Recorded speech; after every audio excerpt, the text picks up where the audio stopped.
Hi everyone, कैसे हो आप लोग? Hope everyone is doing great. So in this video, we will discuss about DSA part in DevOps and SRE roles.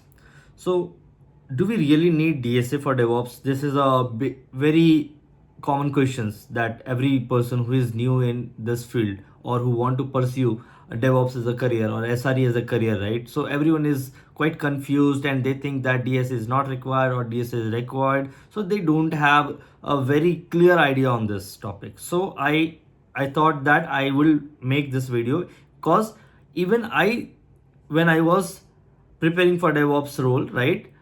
When I was in Cognizant, so I didn't find a lot of videos on this topic, right? DSA part, क्या मुझे कैसी coding करनी चाहिए, क्या coding करनी चाहिए, कितनी coding करनी चाहिए, whether this field requires coding or not, or it is just coding free kind of role. So this video will answer all those questions. So please stay in this video to watch till end. Okay. So if you will see in this DevOps field, right? So first we have to understand the role. Then we will be able to answer this question very clearly.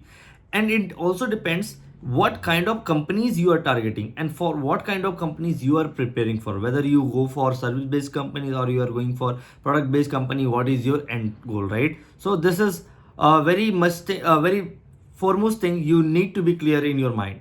Okay. So let's understand why this confusion exist. क्या होता है ना, generally हम software engineering role में ये expect करते हैं कि जो भी हमारी प्रोडक्ट बेस्ड कंपनी अच्छी कंपनीज हैं वो हमें जज करेंगी ऑन आवर डीएसए स्किल्स. ठीक है, कुछ लोग हैं कि बोलते हैं कि no, DSA is not required for a DevOps engineer role. Okay, so and a lot of people thinks that like अगर हम डीएसए पढ़ेंगे तो हमें ट्रीज पढ़ना होगा, ग्राफ्स पढ़ना होगा, डायनेमिक प्रोग्रामिंग पढ़नी होगी या different type of sorting algorithms पढ़नी होगी, राइट? 500 200 300 क्वेश्चंस तो लगानी होंगे to crack rules in Amazon, Google, Microsoft, डीश और मीडिया.नेट ऐसी कंपनीज के लिए इतने क्वेश्चंस तो लगाने ही पड़ेंगे. So what's the reality is? So the reality is you do not need dynamic programming, basically advance programming knowledge. ये सीपी लेवल का हमें कोडिंग करने की जरूरत नहीं है if you are targeting DevOps and SRE roles. So हमें yes, this is true that you need data structure and basic algorithm knowledge as well. हम जानेंगे वो, हम we will come to that as well, why we need and in what kind of task you will require this kind of knowledge. Okay, so a lot of product based company will test you on data structure as well for a DevOps engineer role. क्योंकि when I was interviewed for Amazon, they asked me some data structure problem as well.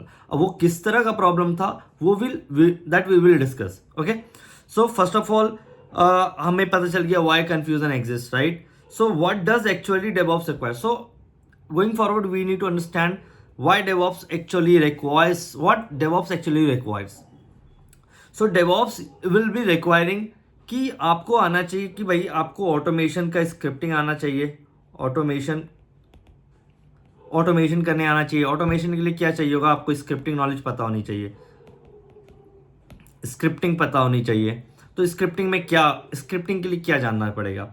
Scripting के लिए मैं prefer करता हूँ Python, और आप shell भी आपको पता होनी चाहिए और लिनक्स भी पता होनी चाहिए. तो ये तीन चीज़ तो ज़रूरी है. आप पाइथन का अल्टरनेट भी यूज़ कर सकते हो, sometime Java, sometimes go.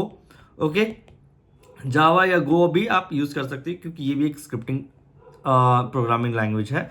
So you can go for it. Okay, so और आपको क्या होता है, डिबगिंग भी चाहिए होती है. डेवऑप्स का एक सुपर पावर होता है, they are good at debugging. क्योंकि डेवऑप्स जो है ना, लॉट ऑफ CI/CD पाइपलाइंस पे वर्क करता है. अचानक से कोई पाइपलाइन ब्रेक हो गया, okay, and also sometimes you will feel like, and if you are currently in DevOps engineer role or if you are preparing for DevOps, you already know or you will get to know that a lot of people in your developer team, testing team, or that is also on a QA team, so whatever the problem will happen, they will come to you directly. Yeah, this thing is not working. So to support that thing, you must be good at debugging. So debugging कैसे करेंगे, हमें logs check करने पड़ेंगे, हमें अपने pipelines का पता होना चाहिए, सर्विसेज का पता होना चाहिए, एग्जैक्टली हमारी सर्विस कैसे बनी है फ्रॉम एंड टू एंड। आपको स्टार्टिंग से एंड तक पता होनी चाहिए। अगर आपको आर्किटेक्चर नहीं पता है उसके बारे में, आपका पाइपलाइन का कोड पता नहीं है, पाइपलाइन अगर फटा है तो फिर कहाँ पर हमें क्या चीज़ चेक करनी है वो नहीं पता है, then you are lagging behind, right? You are not good at your job. So you must know these skills. इसके लिए आपको लॉग्स पता होनी चाहिए। लॉग्स कैसे आप बाइफर्केट करोगे, चेक करोगे, उसमें लिनक्स के दुनिया भर के कमांड्स यूज हो सकते हैं और कुछ बेसिक्स कमांड्स यूज होते हैं जनरली। अगर आपको अच्छा नॉलेज है then it will be very much easier for you to debug things, okay. और CI/CD पाइप, आपको CI/CD का नॉलेज होना बहुत जरूरी है, ओके। CI/CD पता होनी चाहिए, कैसे पाइपलाइन क्रिएट करना है, कैसे पाइपलाइन डिबग करनी है, राइट? और आपको इंफ्रास्ट्रक्चर का एंड टू एंड नॉलेज होना चाहिए। मतलब इंफ्रास्ट्रक्चर में बहुत सारी चीज़ें आती हैं, मे बी आपका AWS के डिफरेंट सर्विसेज आती हैं, फ्रंट एंड आता है, बैक एंड आता है, तो आपको इंफ्रा का नॉलेज भी अच्छा खासा होना चाहिए, ओके। और आपको आपसे एक्सपेक्ट करेंगे कि आप कुछ ऑप्टिमाइजेशन के साथ आओ, like you can do some optimisation in respect to SLAs, in respect to cost optimisation, okay. So आप ऐसे कुछ एक्सपेक्टेशंस रहती हैं आपको आपसे डेव टीम को या फिर आपके मैनेजर को, हायरिंग मैनेजर जो होते हैं आपके, ठीक है। इस SRE और DevOps रोल में optimization plays a crucial role, okay. So these things are important. Let's coming to the next question, where DSA actually help. तो ये वीडियो जो है, अभी जो मैं प्लेलिस्ट बनाने वाला हूँ, it totally focused on DSA part, okay. DSA for DevOps। So DevOps role में कितना DSA और कैसा DSA प्रॉब्लम्स पूछा जाता है इंटरव्यूज में, और how those things are helpful in your job role as well. So we will discuss mostly on that part. So I will mark it as a star. So क्योंकि हमारा पूरा topic और playlist इसी पर focused होगा, DSA, okay. So basically क्या होता है ना, DSA में हमें क्या होता है कि आपको पता होना चाहिए कि कैसे लॉग्स पार्स करते हैं, राइट? तो लॉग पार्सिंग के लिए आपको थोड़ा फाइल हैंडलिंग आना चाहिए, फाइल हैंडलिंग पाइथन आना चाहिए, अरेज के साथ काम करना आना चाहिए, आपको मैप्स के साथ काम करना आना चाहिए, स्ट्रिंग मैनिपुलेशन आना चाहिए। सो ऐसे कुछ इंपॉर्टेंट टॉपिक्स हैं जो कि आप अगर कुछ प्रॉब्लम्स कर लेते हो डेटा स्ट्रक्चर में, या लीड कोड के कुछ 25-30 प्रॉब्लम लगा लेते हो, then it will become very easy and familiar for you to work on those parts, right? क्योंकि आपको लॉजिक बिल्डिंग आती है, आप लॉजिक प्रॉब्लम, आपको अगर कोई प्रॉब्लम मिलता है तो सॉल्व इजीली कर सकते हो। That is why DSA are asked in the interview rounds for a good product based companies, okay. और अगर जो प्लेलिस्ट मैं बनाने वाला हूँ, इसमें जो भी DSA प्रॉब्लम्स होंगे या जो भी टॉपिक्स होंगे, वो 90% कंपनीज को कवर कर लेगी।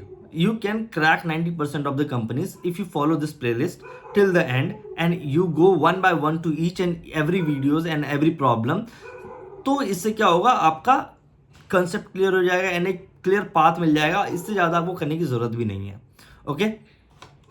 सो अगर तो ये वीडियो मैं इतना ही रखता हूँ, यहाँ तक ही ख़त्म कर देता हूँ। अगर आपको ये वीडियो पसंद आया and if you like this video and you found this helpful, please do subscribe to my channel and stay tuned for my next videos. Thank you.